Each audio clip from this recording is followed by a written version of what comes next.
ఈ పత్రికా సమావేశానికి చాలా ప్రాధాన్యత ఉన్నది. ప్రధానంగా చాలా విషయాలు ఈ మధ్యకాలంలో రహస్యంగా, అనుమానాస్పదంగా, అనూహ్యంగా పరిణామాలు జరుగుతున్నాయి తెలంగాణ రాష్ట్రంలో. ముఖ్యంగా జూన్ 29 నుండి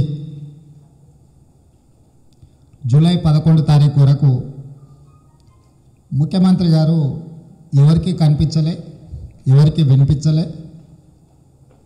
ఎంతోమంది రాష్ట్రంలో ఆయన అభిమానులు కావచ్చు, తెలంగాణ సమాజం కావచ్చు, ముఖ్యమంత్రి గారు ఎక్కడున్నారు, ముఖ్యమంత్రి గారు ఏం కార్యక్రమాలు నిర్వహిస్తున్నారని రకరకాల చర్చ జరిగింది. కొన్ని పత్రికలలో కథనాలు రాయడం వల్ల పాత్రికేయ మిత్రుల మీద కూడా కేసులు నమోదు చేయడం జరిగింది. ఆ సందర్భంలో మేము కూడా కొంత ఇది విశ్లేషించే పనిలో భాగంగా విశ్లేషిస్తుంటే కొంతమంది ముఖ్యమైన మిత్రులు, పరిపాలనలో భాగస్వాములు కొంత సమాచారాన్ని అందించే ప్రయత్నం చేశారు.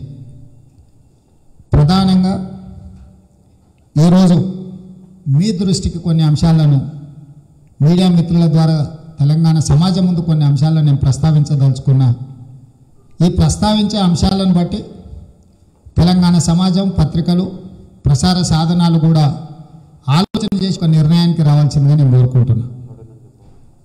జూన్ 28 రోజు రాష్ట్ర ముఖ్యమంత్రి గారు పివి నరసింహారావు గారి శత జయంతి ఉత్సవాలలో పాల్గొని ఆ రోజు అధికారిక కార్యక్రమాలలో ప్రజలందరికీ కనిపించడం జరిగింది. ఆ రోజుకు ఒక రకమైన ప్రాధాన్యత ఉంటే 29 జూన్కి ఇంకొక రకమైన ప్రాధాన్యత ఉంది. ఆ రోజు నుంచి ముఖ్యమంత్రి గారు కనిపించలే, అది మామూలు విషయమే అనుకుందాం కాసేపటికి. కానీ రాష్ట్ర హైకోర్టులో జూన్ 29 నాడు 130 సంవత్సరాల చరిత్ర ఉన్న సచివాలయాన్ని కూల్చడానికి మేమందరం, నేను, జీవన్ రెడ్డి గారు, ప్రొఫెసర్ విశ్వేశ్వరరావు గారు, చాలామంది తెలంగాణ సమాజంలో ఉన్న ప్రముఖులందరూ కూడా చారిత్రాత్మకమైన కట్టడాల నుంచి మొదలు పెడితే 2012 వరకు పరిపాలన అందించిన ముఖ్యమంత్రులు ప్రజాధనంతో అత్యంత విలువైన బంగళాలను నిర్మించారు, భవనాలు ఉన్నాయి. ఈ భవనాల నుంచి పరిపాలన అందించవచ్చు, వీటిని అత్యవసరంగా కూల్చాల్సిన అవసరం లేదని చెప్పి మేము కోర్టుకు వెళ్ళడం జరిగింది. అయినా కోర్టు ప్రభుత్వం మంత్రివర్గ నిర్ణయాన్ని మేము కొన్ని అంశాలలో మేము కల్పించుకోలేము కాబట్టి ప్రభుత్వం అవసరం అనుకుంటే కొత్త సచివాలయాన్ని నిర్మించుకోవడానికి మంత్రివర్గం తీసుకున్న నిర్ణయానికి మాకు ఎలాంటి అభ్యంతరం లేదు అని చెప్పి 29 జూన్ నాడు రాష్ట్ర హైకోర్టు చెప్పడం జరిగింది. రాష్ట్ర హైకోర్టు ఏ రోజైతే సచివాలయ నిర్మాణానికి మేము లేవనెత్తిన అంశాలను తోసిపుచ్చిందో ఆ రోజు నుంచి ముఖ్యమంత్రి గారు కనిపించకుండా పోయిండు. మళ్ళీ జూలై 10 నాడు రాష్ట్ర హైకోర్టు కూలగొడుతున్న సచివాలయం విషయంలో లేవనెత్తిన అభ్యంతరాలను ప్రొఫెసర్ విశ్వేశ్వరరావు గారు, ఇతరులు లేవనెత్తిన అభ్యంతరాలను దృష్టిలో పెట్టుకొని సచివాలయ కూల్చివేతలను నిలిపేయండి అని చెప్పి జూలై 10 నాడు రాష్ట్ర హైకోర్టు చెప్పడం జరిగింది. మధ్యంతర ఉత్తర్వులు రాష్ట్ర ప్రభుత్వానికి ఆదేశాలు ఇవ్వడం జరిగింది. ఆదేశాలు ఇచ్చిన తెల్లారే 11 జూలై రోజు ముఖ్యమంత్రి గారు ప్రత్యక్షమైనరు. మరి ఈ 11 రోజుల్లో ముఖ్యమంత్రి గారు ఎక్కడ ఉన్నారు, వారి రహస్య జీవితానికి, రహస్యంగా గడపడానికి గల కారణాలు ఇప్పటివరకు ప్రభుత్వం కానీ ముఖ్యమంత్రి గారు కానీ ప్రజలకు చెప్పే ప్రయత్నం చేయలేదు. కానీ యాదృచ్ఛికమో లేకపోతే ఏదైనా ఆలోచనతోని, వ్యూహంతోనే ముఖ్యమంత్రి గారు వ్యవహరించారో తెలియదు. కానీ 29 జూన్ సచివాలయ కూల్చివేత ఆదేశాలకు అనుకూలంగా ఎప్పుడైతే కోర్టు నిర్ణయం తీసుకున్నదో ఆ రోజు నుంచి ముఖ్యమంత్రి గారు కనిపించకుండా పోయినారు. తర్వాత జూలై 6 నాడు రాష్ట్ర ముఖ్యమంత్రి గారు చీఫ్ సెక్రటరీతో, డీజీపీతో దాదాపుగా 10 గంటల సమావేశాన్ని సమీక్షను నిర్వహించి సచివాలయాన్ని తక్షణమే కూల్చివేయమని ఆదేశాలు ఇచ్చిండు. కాబట్టి 6 తారీఖు నాడు అర్ధరాత్రి నుండి సచివాలయ కూల్చివేతలు పనులు ప్రారంభం అయిపోయినాయి అని చెప్పి 7 తారీఖు నాడు ఉదయం కొన్ని ప్రసార సాధనాలలో అక్కడక్కడ వచ్చింది. అయితే మేము చూడలే. కానీ 7 తారీఖు పొద్దున 7 గంటలకు నేను లేచి చూస్తే మా ఇంటి చుట్టూత మొత్తం పోలీసుల పహారా ఉంది. నాకు ఆశ్చర్యం వేసింది. మేమేం కార్యక్రమాలు తీసుకోలేదు. మా ఉత్తమ్ కుమార్ రెడ్డి గారు ఏం ధర్నాలు నిరసనలకు ఏం పిలుపునివ్వలేదు. కాంగ్రెస్ పార్టీ కూడా ఎలాంటి ధర్నా కార్యక్రమాలను తీసుకోలేదు జూలై 7 తారీఖు నాడు. అయినా కాంగ్రెస్ పార్టీలో ఉన్న ప్రతి నాయకుడి ఇంటి చుట్టుముట్టూత వందల మంది పోలీసులను పెట్టి కాంగ్రెస్ పార్టీ నాయకులను గృహ నిర్బంధం చేయడం జరిగింది. 11 గంటల వరకు సమాచారం వచ్చింది. సచివాలయ కూల్చివేతలు వేగంగా జరుగుతున్నాయి. సచివాలయం చుట్టూత ఎటువైపు నుంచి కూడా 3 కిలోమీటర్ల దూరం నుంచే ఎవరిని కూడా రాకపోకలు బంద్ చేసిండ్రు. ఇటు ఖైరతాబాద్ ఫ్లైఓవర్ కావచ్చు, లేకపోతే లక్డికప్పుల్ కావచ్చు, లేకపోతే రిజర్వ్ బ్యాంక్ వైపు కావచ్చు, లేకపోతే లిబర్టీ వైపు కావచ్చు, లేకపోతే బషీర్బాగ్ చౌరస్తా వైపు కావచ్చు, ఇటు నక్లెస్ రోడ్ వైపు కావచ్చు, ట్యాంక్ బండ్ వైపు కావచ్చు. సచివాలయానికి దాదాపుగా 3 కిలోమీటర్ల రేడియస్లో పిట్టను కూడా ఎగరకుండా వేల మంది పోలీసుల పహారాలు పెట్టి ట్రాఫిక్ నియంత్రించి వచ్చిపోయే వాళ్ళందరినీ కూడా ఇతర ప్రాంతాల వైపు మళ్లించి అక్కడ కూల్చివేతలు జరుగుతున్నాయని చెప్పి మనందరి దృష్టికి వచ్చింది. మీరు కూడా మీడియా మిత్రులు ఈ అంశాలను ప్రస్తావించారు. అప్పుడు కూడా మేము పెద్దగా ఆలోచన చేయలే. సరే, ప్రభుత్వం ఎందుకు ఇలా చేస్తుందని. కానీ ఎప్పుడైతే ముఖ్యమంత్రి గారు కనిపించకుండా పోయినప్పుడు మేము విశ్లేషించే క్రమంలో కొంతమందితో మాట్లాడినప్పుడు ఇది యాదృచ్ఛికం కాదు, సచివాలయాన్ని కూలగొట్టాలంటే సచివాలయం చుట్టూత కాంపౌండ్ వాల్ ఉంది, సచివాలయకు రక్షణ వలయం ఉంది, అక్కడ లోపలికి ఎవరు పోవడానికి కూడా లేదు, రోడ్ల మీద పోవడం వల్ల వచ్చే ఎవరికి ఇబ్బంది లేదు. కావాలంటే పోలీసులను దాని చుట్టుముట్టూతో పెట్టుకున్నా కూడా కూల్చివేతలకి ఎలాంటి ఇబ్బందులు జరగవు. కానీ 3 కిలోమీటర్ల పరిధిలో ప్రతి మనిషిని నడుచుకుంటూ పోయేట వాళ్ళని కూడా రానియకుండా ప్రభుత్వం నియంత్రించిందంటే రాజకీయ కార్యక్రమాలకు, రాజకీయ నాయకులకి కాదు, సామాన్యులకు కూడా, పత్రికలకు, ప్రసార సాధనాల వాళ్ళకు కూడా, చివరికి అక్కడ కాపలా ఉన్న 2 కానిస్టేబుళ్ళు ఒక వీడియో తీసిందని చెప్పి ఎంబడే వాళ్ళని డీజీపీ ఆఫీస్కి అటాచ్ చేసిరు.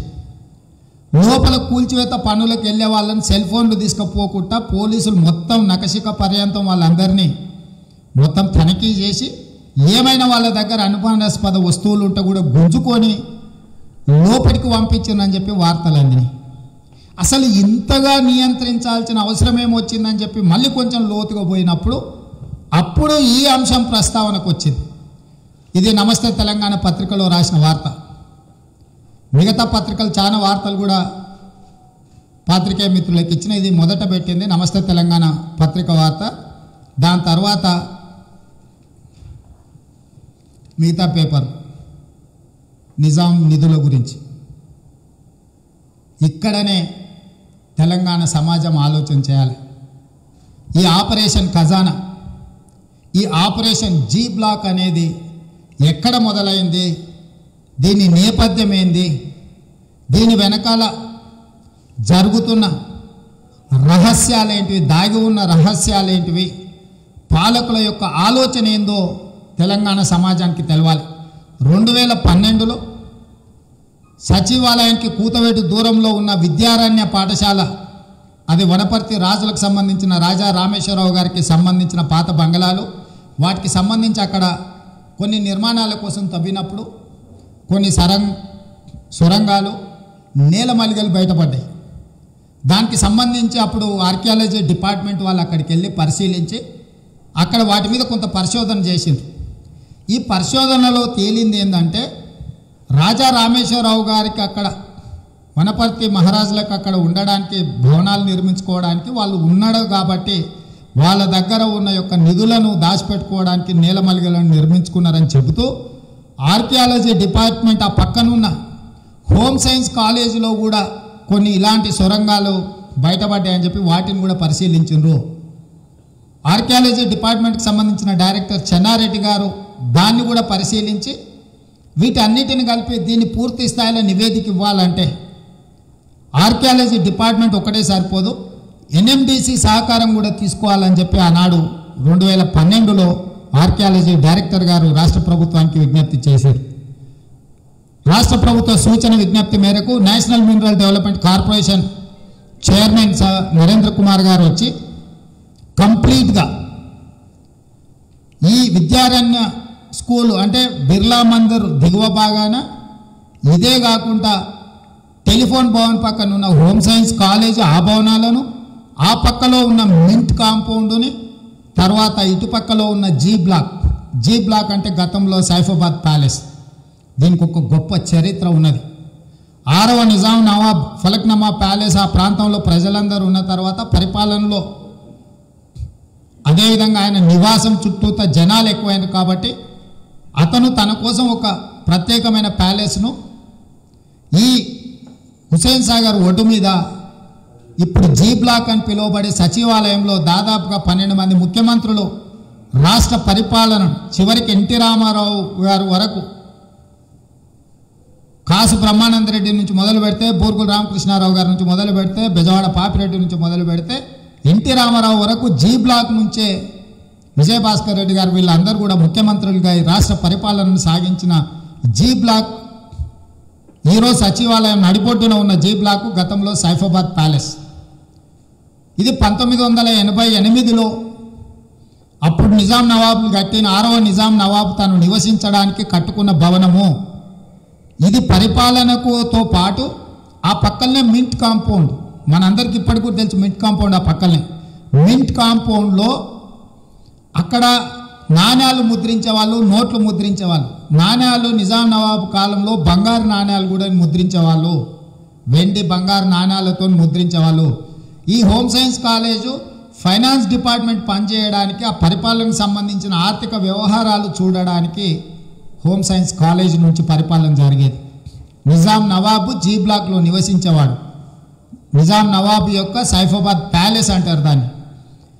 ఈ హోమ్ సైన్స్ కాలేజ్ నుంచి, మింట్ కాంపౌండ్ నుంచి ఇక్కడ ఉన్న సైఫాబాద్ ప్యాలెస్ ఇప్పుడున్న జీ బ్లాక్కు సొరంగాల మార్గం ద్వారా నిధులు దాచిపెట్టడానికి బంకర్లు, లాకర్లు, అత్యంత విలువైన వజ్రాలతోని బంగారంతోని కూడుకున్న వాటిని అందులో దాచిపెట్టేవాళ్ళు, నిజాంకు సంబంధించిన ఖజానా దాచిపెట్టేవాళ్ళని చెప్పి ఆనాడు అధికారులు తేల్చి దీన్ని ఇంకా ముందుకెళ్ళి విశ్లేషించాలంటే, ముందుకెళ్ళి దీని మీద మొత్తం పరిశీలన చేయాలంటే అక్కడికి వెళ్ళడానికి మధ్యలో ఈ సొరంగాలల్లో మట్టి, బురద, నీళ్లు నిండుకున్నాయి. వీటిని తొలగిస్తే మేము మొత్తం వీటన్నిటిని కూడా పరిశీలిస్తాం. దీంట్లో కొన్ని వేల కోట్ల రూపాయల నిధులు ఉండే అవకాశం ఉంది కాబట్టి మాకు ఇవన్నీ క్లియర్ చేయండి అని చెప్పి తెలంగాణ రాష్ట్రం వచ్చిన తర్వాత 2016లో స్పష్టంగా జిహెచ్ఎంసీ కమిషనర్ గారికి లేఖ రాయడం జరిగింది. ఏం జరిగిందో కొద్ది రోజులకే ఆ అధికారి బదిలీ అయ్యిండు. దీన్ని కొంచెం వెనక్కి వెళ్తే రాష్ట్ర ముఖ్యమంత్రి గారు అధికారాన్ని చేపట్టిన తర్వాత 2015 డిసెంబర్లో ఏదైతే HMDA Hyderabad metro development authority వాళ్ళు ఒక జీవో ఇచ్చారు. ఆ జీవోలో ఏమున్నదంటే హైదరాబాదులో చారిత్రాత్మకమైన కట్టడాలకు లిస్టు, వాటిని కూలగొట్టదని హెరిటేజ్ బిల్డింగ్ల కింద నోటిఫై చేసిన జీవో ఉంది. ఆ హెరిటేజ్ బిల్డింగ్ల నోటిఫై చేసిన జీవోను అందులో ఈ సైఫాబాద్ ప్యాలెస్ కూడా ఉంది. కాబట్టి ముఖ్యమంత్రి గారు 2015 డిసెంబర్లో 183 జీవో ద్వారా గతంలో ఏదైతే గత ప్రభుత్వాలు హెరిటేజ్ బిల్డింగ్ల కింద వారసత్వ సంపద కింద నోటిఫై చేసిన వాటిని రద్దు చేస్తూ షెడ్యూల్ 13ను పూర్తిగా రద్దు చేసేసిండు. 183 జీవో డిసెంబర్ 2015లో రాష్ట్ర ముఖ్యమంత్రి కేసీఆర్ గారు హైదరాబాదు చుట్టుముట్టుతా హైదరాబాదులో ఉన్న ప్రధానంగా సైఫాబాద్ ప్యాలెస్ ఎందులో అయితే హెరిటేజ్ బిల్డింగ్ అని నమోదైందో ఆ జీవోలో ఉన్న క్లాజును 13ను రద్దు చేసుకుంటూ ఒక జీవో ఇచ్చిండు. దాంతో ఏమైందంటే ఈ హెరిటేజ్ బిల్డింగ్ జీ బ్లాక్ ఏదైతుందో దీనికి వారసత్వ సంపద హోదా కోల్పోయింది. వారసత్వ సంపద హోదా కోల్పోయినప్పుడు ఎవరైనా కూలగొట్టచ్చు. వారసత్వ సంపద ఉంటే కూలగొట్టాలంటే చిన్న రిపేర్ చేయాలన్నా, కూలిపోతే మెత్తాలన్నా కూడా ఆర్కియాలజీ డిపార్ట్మెంట్ అనుమతి తీసుకోవాలి. వాళ్ళ పర్యవేక్షణలోనే దాంట్లో రిపేర్ చేయాల్సి ఉంటాయి. కూలగొట్టడం అనేది చాలా దూరం, కూలగొట్టడానికి ఎలాంటి అవకాశం లేదు. కాబట్టి 1888 అంటే 132 సంవత్సరాల క్రితం కట్టిన జీ బ్లాక్ అని ఇప్పుడు పిలువబడుతున్న సైఫాబాద్ ప్యాలెస్ను వారసత్వ కట్టడాల నుంచి 2015 డిసెంబర్లో 183 జీవో ఇవ్వడం ద్వారా కేసీఆర్ గారు దానికి ఉన్న హోదాను తొలగించిండు. తద్వారా తన ప్రణాళికను, తన రహస్య ప్రణాళికను, తన మనసులో ఏదైతే ఉందో లేదా ఆర్కియాలజీ డిపార్ట్మెంట్ వాళ్ళు ఏదైతే నివేదికలు ఇచ్చిండ్రో ఇక్కడున్న జీ బ్లాక్కు, మింట్ కాంపౌండ్కు, హోమ్ సైన్స్ కాలేజ్కు వీటికి నీలమలిగల ద్వారా కనెక్షన్స్ ఉండి అందులో నిధులు నిక్షేపాలు ఉన్నాయి. నిజాంకు సంబంధించిన వారసత్వ సంపద కొన్ని వేల కోట్ల రూపాయల నిధులు అక్కడ ఉండే అవకాశం ఉందని ఏదైతే నివేదిక ఇచ్చిండ్రో దానికి సంబంధించిన రహస్య సమాచారాన్ని ముఖ్యమంత్రి గారు సేకరించడం ద్వారా దీనికి ఉన్న హోదాను తొలగించిండు.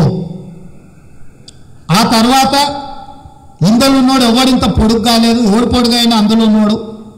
కాబట్టి ఇది వద్దు, అసలు తెలంగాణకు తలమానికంగా ఉండాలి సచివాలయం అంటే, అద్భుతమైన బంగళా ఉండాలి, ఈ శిథిలావస్థ కూలిపోవడానికి సిద్ధంగా ఉన్నాయి, వద్దు కూలగొట్టాలని ఒక వాదన తీసుకొచ్చి ముందు పెట్టింది. దీంట్లో వసతులు లేవు. ఒక బ్లాక్ నుంచి ఇంకొక బ్లాక్కు ఫైల్ని తీసుకెళ్లాలంటే వర్షం వస్తే తడుస్తాయి, వర్షంలో ఫైల్స్ తడిసిపోయే ప్రమాదం ఉందని చెప్పి కోర్టు ముందలే చెప్పిన మాట.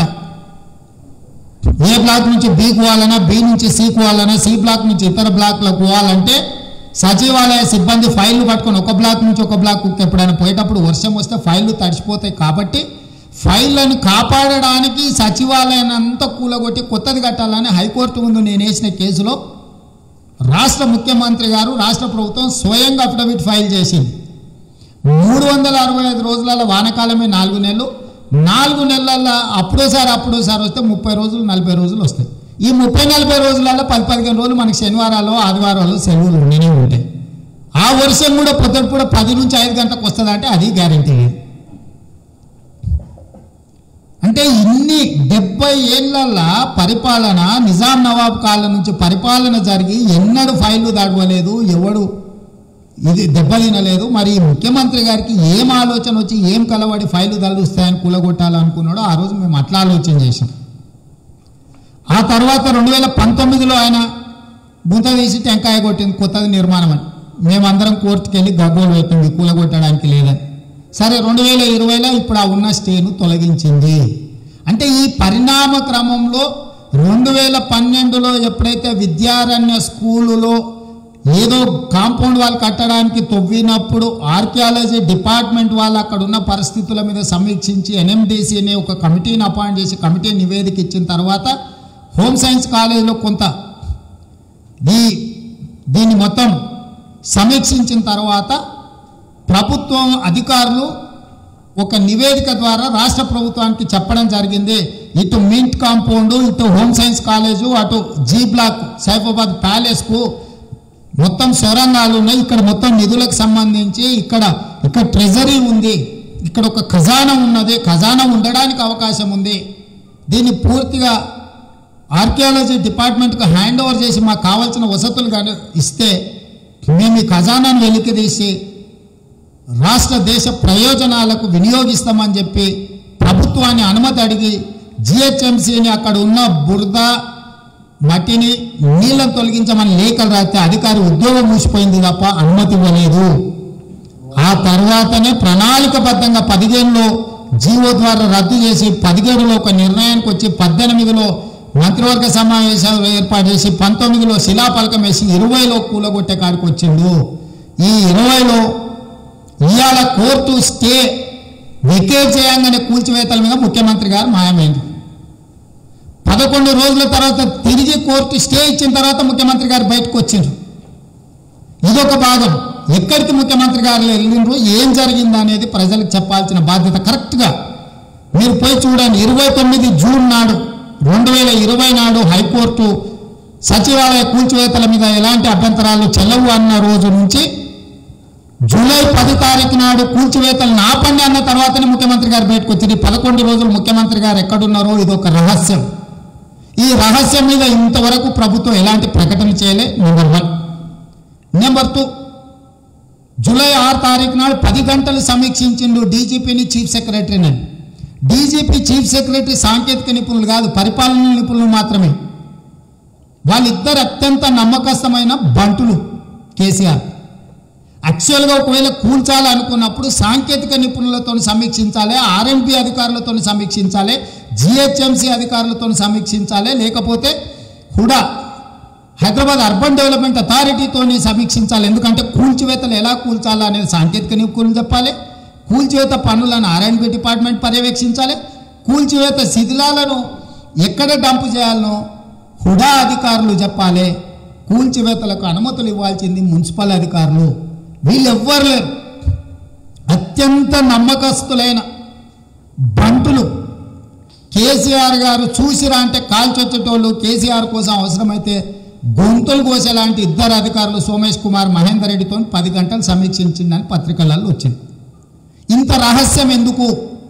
ప్రజా ప్రయోజనాల కోసము, తెలంగాణ తలమానికము, తెలంగాణ పరిపాలనకు ఒక వేదికను నిర్మించేటప్పుడు ముఖ్యమంత్రి గారు రహస్యంగా సమీక్షించాల్సిన అవసరం లేదు. నెంబర్ 2. నెంబర్ 3, అర్ధరాత్రి పనులు మొదలుపెట్టిండు. ఎక్కడైనా ప్రభుత్వము ఏదైనా అభివృద్ధి కార్యక్రమాలను మొదలు పెడితే సూర్యోదయం తర్వాత ప్రజల సమక్షంలో అధికారికంగా పనులు చేపడతారు. కానీ 6 తారీఖు నాడు అర్ధరాత్రి పూట ఎవరికి తెలవకుండా రహస్యంగా సచివాలయ కూల్చివేత పనులు జరిగినాయని కాకి కూడా తెలవకుండా పనులు ప్రారంభించిందంటే ఇది అనుమానించాల్సిన అంశమా కాదా అని చెప్పి నేను తెలంగాణ సమాజాన్ని అడుగుతున్నా. మనం గ్రామాలలో చూస్తాం, పాత దేవాలయాలు కానీ, పాత శిథిలావస్థకు చేరుకున్న రాజభవనాలలో కానీ గుప్త నిధుల కోసం తవ్వే వాళ్ళు మాత్రమే అర్ధరాత్రి పూట ఇలాంటి పనులను చేపడతారు. మనం గ్రామాలలో చూసినాం, ఎప్పుడో వెనకటికి రాజులు కట్టిన మందిరాలల్లో మందిరం కిందనో, దేవుడి కిందనో, లేకపోతే ధ్వజస్తంభం కిందనో మొత్తం తవ్వుతారు. నిధుల కోసం, నిధుల కోసం ఇలాంటి వేట చేసేవాళ్ళు అర్ధరాత్రి పూట నిధులు నిక్షేపాల కోసం తవ్వకాలు చేపడతారు తప్ప సచివాలయ కూల్చివేత అర్ధరాత్రి పూట మొదలు పెట్టాల్సిన అవసరం లేదు. ఇంతవరకు రాష్ట్రంలో ఏదైనా అభివృద్ధి కార్యక్రమం అర్ధరాత్రి పూట మొదలైందా స్వాతంత్రం వచ్చినప్పటి నుంచి ఈ రోజు వరకు? మరి సచివాలయ భవన కూల్చివేతలు 6 తారీఖు నాడు అర్ధరాత్రి పూట అత్యంత నమ్మకస్తులైన ఇద్దరు బంటులకు మాత్రమే చెప్పి ముఖ్యమంత్రి గారు ఈ కూల్చివేత పనులు చేపట్టిండు. ఈ కూల్చివేత పనులు చేపట్టినప్పుడు ఎవ్వరు కూడా ఫోన్లు తీసుకెళ్లకుండా, రికార్డు చేయకుండా, చుట్టూత 3 కిలోమీటర్ల దూరం నుంచి ఒక్క మనిషి కూడా కదలిక లేకుండా నిషేధించిందంటే దీని వెనకాల ఉన్న రహస్యం ఏంది? 3 కిలోమీటర్ల పరిధిలో ప్రజల రాకపోకల్ని నిషేధించడం అంటే దీని వెనకాల ఉన్న మతలబేంది? సచివాలయ కూల్చివేతల ఏదన్నా ఇబ్బంది వస్తుంది అనుకుంటే దాని చుట్టూత కాంపౌండ్ వాళ్ళు ఉంది, దాని చుట్టూత పోలీసులను పెట్టుకుంటే చాలు, ఎవరు లోపలికి పోలేరు, లోపలికి చూడలేరు, రోడ్ల రాకపోకలు సజావుగా జరగవచ్చు.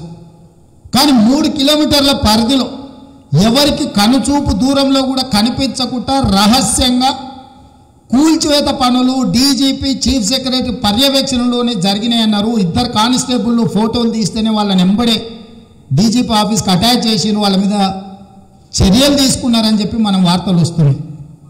దీనికి కారణం ఏందని నేను అడుగుతున్నా.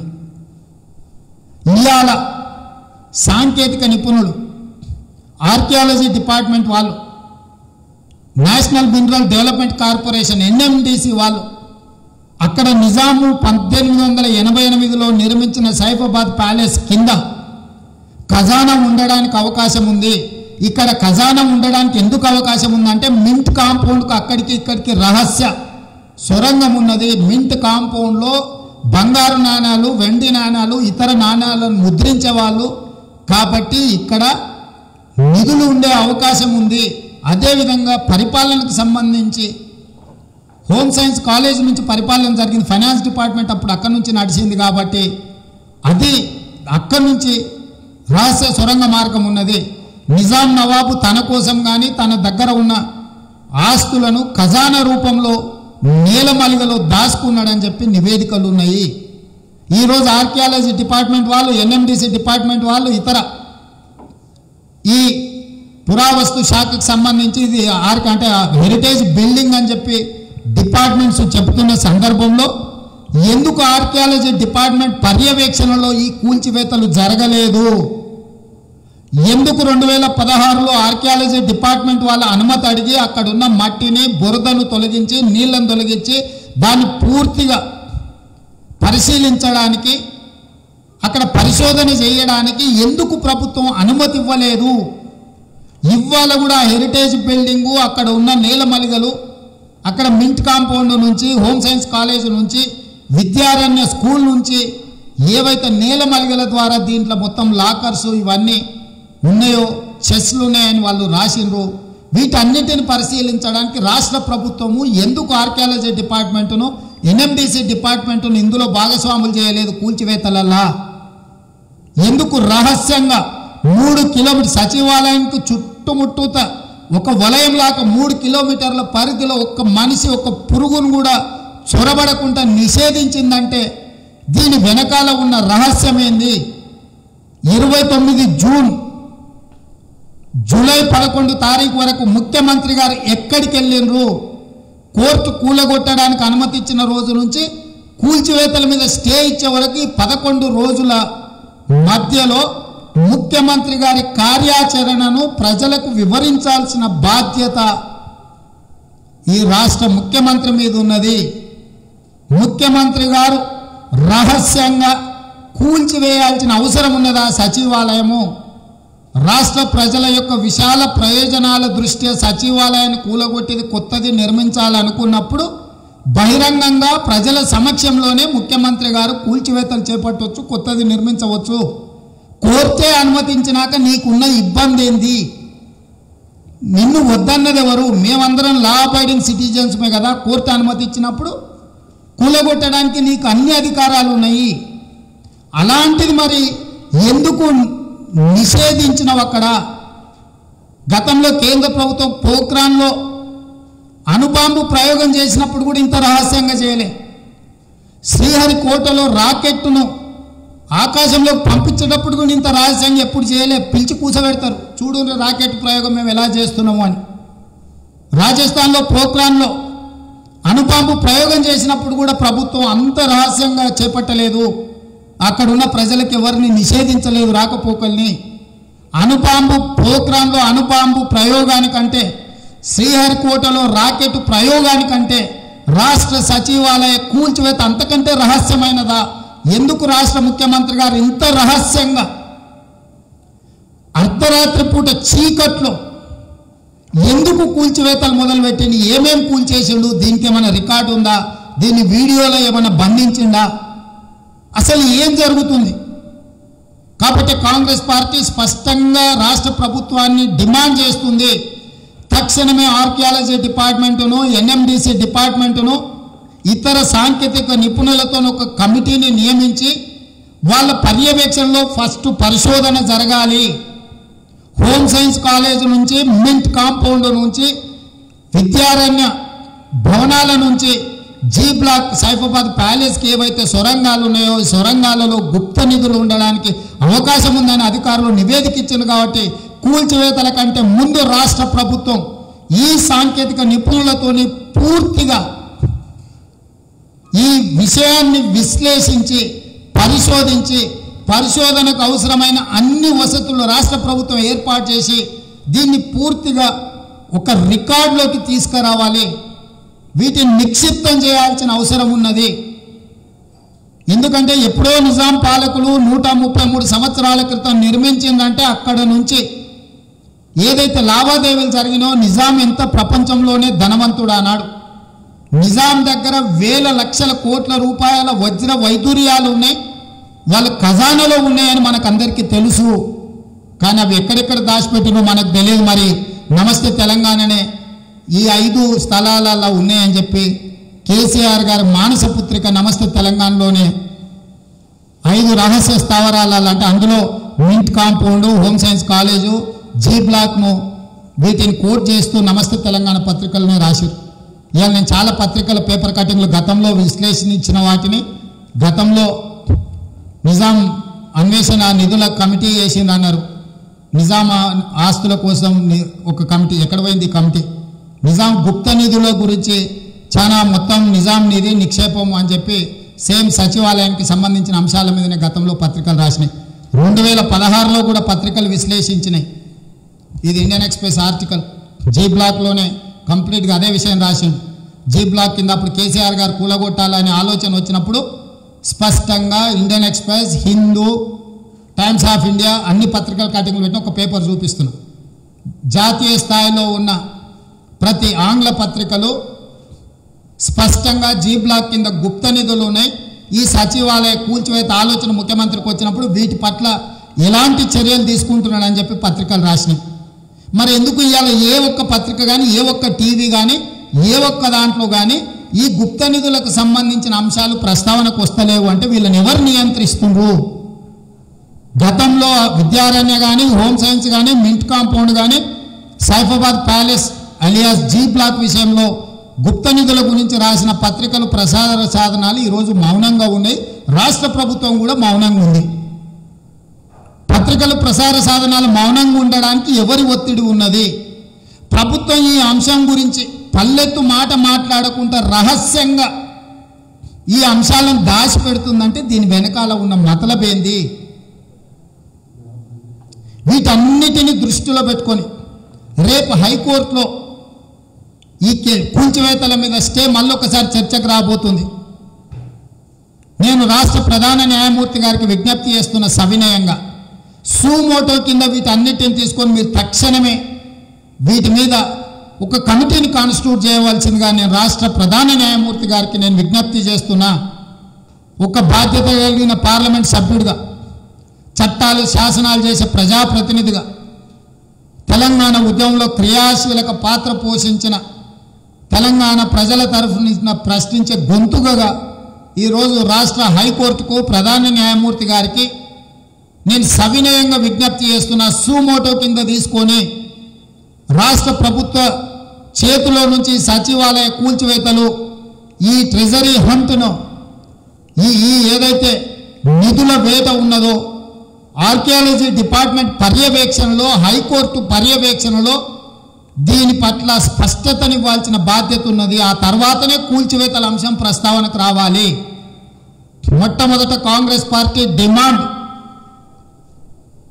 హోమ్ సైన్స్ కాలేజీ నుంచి, మింట్ కాంపౌండ్ నుంచి, సైఫాబాద్ ప్యాలెస్ ఏదైతే జీ బ్లాక్ ఉందో ఈ సొరంగ మార్గాలను పూర్తిగా అన్వేషించి అక్కడ ఉన్న నిధులు, నిక్షేపాల గురించి ప్రజలకున్న అనుమానాలను పూర్తిగా నివృత్తి చేయాలి. ఇది ఇంత రహస్యంగా ముఖ్యమంత్రి గారు వ్యవహరిస్తున్నాడంటే మా అనుమానాలు బలపడుతున్నాయి. ముఖ్యమంత్రి గారు కూడా ప్రజలకు వివరణ ఇవ్వాల్సిన బాధ్యత వారి మీద ఉన్నది. వారి ప్రవర్తననే చాలా అనుమానాస్పదంగా ఉన్నది. వారి వారి వారి కదలికలు చాలా రహస్యంగా పెట్టినరు. సరిగ్గా జూన్ 29 నుంచి జూలై 11 తారీఖు వరకు ముఖ్యమంత్రి గారి యొక్క ప్రతి కదలికను రహస్యంగా పెట్టినరు. ఈ 11 రోజులలోనే కోర్టు అనుమతులు, కూల్చివేతలు, అక్కడ జరిగిన సచివాలయ తతంగము, ఆ ప్రాంతంలో మనుషుల నిషేధము, ఇవన్నీ ఆ పీరియడ్లోనే జరిగినాయి. ఇవి అనుకోకుండా జరిగినాయా, అనుకోనే జరిగినాయా? ముఖ్యమంత్రి గారు తన రహస్య ఎజెండాను 2015లో ఏదైతే హెరిటేజ్ స్టేటస్ జీ బ్లాక్కు రద్దు చేసిండో ఆ రోజు నుంచే అమలు చేస్తున్నా అనే ఎన్నో అనుమానాలకు తావిచ్చింది. కాబట్టి నివృత్తి చేయాల్సిన బాధ్యత రాష్ట్ర ప్రభుత్వం మీద ఉన్నది. కానీ రాష్ట్ర ప్రభుత్వం మీద మాకు నమ్మకం లేదు. కాబట్టి రాష్ట్ర న్యాయ వ్యవస్థ మీద మాకు సంపూర్ణమైన నమ్మకం, విశ్వాసం ఉన్నది. కాబట్టి రాష్ట్ర హైకోర్టు ప్రధాన న్యాయమూర్తి గారికి నేను విజ్ఞప్తి చేస్తున్నా, మీరు సూమోటో కింద తీసుకొని కూల్చివేతల కంటే ముందు ఈ ఆర్కియాలజీ డిపార్ట్మెంట్, ఎన్ఎండిసి డిపార్ట్మెంట్ ద్వారా అధికారులను హైకోర్టు పర్యవేక్షణలో ఈ నిధులు నిక్షేపాల గురించి పూర్తిగా విశ్లేషణ జరగాల్సిన అవసరం ఉన్నది, పరిశోధన జరగాల్సిన అవసరం ఉన్నదని చెప్పి కాంగ్రెస్ పార్టీ డిమాండ్ చేస్తుంది.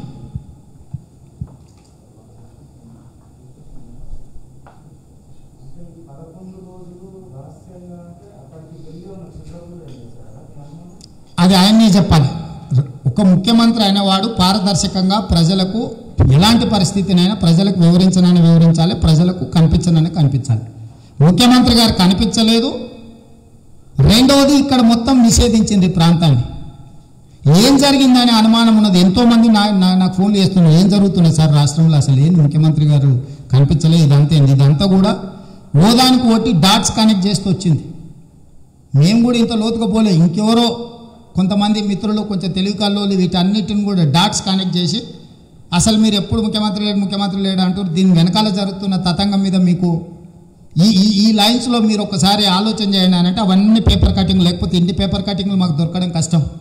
ఆర్కియాలజీ డిపార్ట్మెంట్లో ఎవరైతే గతంలో ఇందులో పనిచేసిన అధికారులతో నేను సంప్రదించిన ఆ అధికారులు నాకు ఈ పేపర్ కటింగ్లు దీని వెనకాల ఉన్న అంశాలన్నింటిని కూడా నాతో షేర్ చేసుకున్నారు.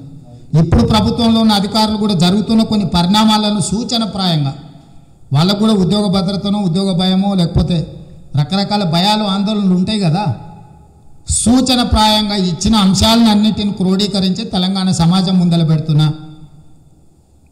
గతంలో ఇట్లాంటి ఇన్వెస్టిగేటివ్ జర్నలిజం అంటే పోటీ పడేది మిత్రులు, మరి ఇన్వెస్టిగేషన్ మర్చిపోయినారు, పోటీ అసలే లేకుండా పోయింది. ఇప్పటికైనా అట్లీస్ట్ ఇవన్నీ మీ పత్రికలలో ప్రతిదిగో Deccan chronicle, Times of India, ప్రతి పేపర్ అంటే నేను ప్రతి పేపర్ కటింగ్ మీకు ఇచ్చినాయిగో. టైమ్స్లో అన్ని national, Times of India, Hindu, ప్రతి పేపర్ యొక్క పేపర్ కటింగ్ పెట్టిన తెలుగు, ఇంగ్లీష్. ఎందుకంటే మీకు గతంలో జరిగిన ఆర్టికల్స్ను, గతంలో రాసిన విశ్లేషించిన ఆర్టికల్స్ను అన్నిటిని కూడా మీ దృష్టికి తీసుకొస్తే గత చరిత్రను కొంత చెప్పాల్సినగో ఇక్కడ క్లియర్గా విల్ నిజాం ట్రెజర్ అని ఇక్కడ క్లియర్గా రాసింది చూడండి. ఇండియన్ ఎక్స్ప్రెస్ ఫోటోతో సహా మొత్తం కింద సైఫాబాద్ ప్యాలెస్ అని కూడా రాసి ఉన్నది మొత్తం. మీకు అందుకే పత్రికల మిత్రులకు అందరికీ ఇచ్చిన. అంటే గతంలో జరిగిన అన్నిటినీ 2012 నుంచి 2016 మధ్యలో జరిగిన రకరకాల సంఘటనలను క్రోడీకరించి ఒక నోట్ ద్వారా మీ దృష్టికి తీసుకొచ్చిన.